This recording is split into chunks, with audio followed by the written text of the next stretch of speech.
வணக்கம் விவர்ஸ். இன்றைக்கி வந்து பார்த்திங்கன்னா நான் கீரை சூப்பு செய்கிறதுக்கு தேவையான கீரை போட்டிருக்கிறேன். பருப்பு கொஞ்சம் வெந்தோடனே அதில் அந்த கீரையை போட்டு நல்லா கொதிக்க விடுறேன் மஞ்சத்தூள் போட்டு.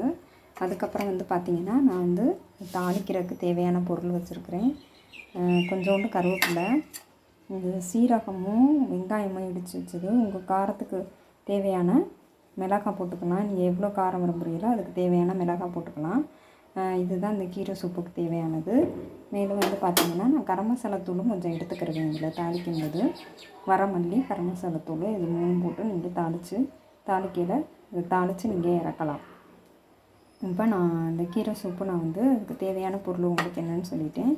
தாளிக்கும்போது இதெல்லாம் போட்டு நீங்கள் தாளிச்சிங்கன்னா நல்லா வாசனையாக இருக்கும். வரமல்லி தூள் போட்டு நீங்கள் தாளிக்கும்போது கொஞ்சம் நேரம் கிண்டி விட்டு இறக்குனீங்கன்னா கரம் மசாலா தூள், வரமல்லி தூள் போட்டு கிண்டி விட்டு இறக்குனீங்கன்னா காரம் போடாமல் உங்களுக்கு நல்லாயிருக்கும். எனக்கு காரம் அதிகமாக தேவைப்படலை, அதனால் ஒரு காஞ்ச மிளகா தான் எடுத்திருக்கேன். கருவேப்பிலை, இறக்கையில் கொஞ்சம் கொத்தமல்லி தூள் போட்டு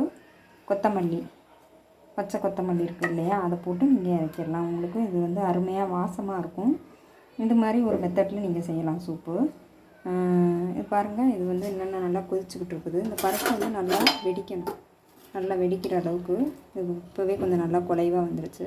இதை நல்லா நீங்கள் கடைஞ்சி கூட விட்டுக்கலாம். உங்களுக்கு நல்லா டேஸ்ட்டாக இருக்கும். நம்ம நல்லா கடைஞ்சி விட்டால் கூட சாப்பிட்றதுக்கும் ரொம்ப யூஸ்ஃபுல்லாக இருக்கும். நெய் போட்டு கூட சாப்பிட்லாம், இல்லை சாதாரணமாக கூட ஊற்றி சாப்பிட்லாம். உங்களுக்கு இது காரம்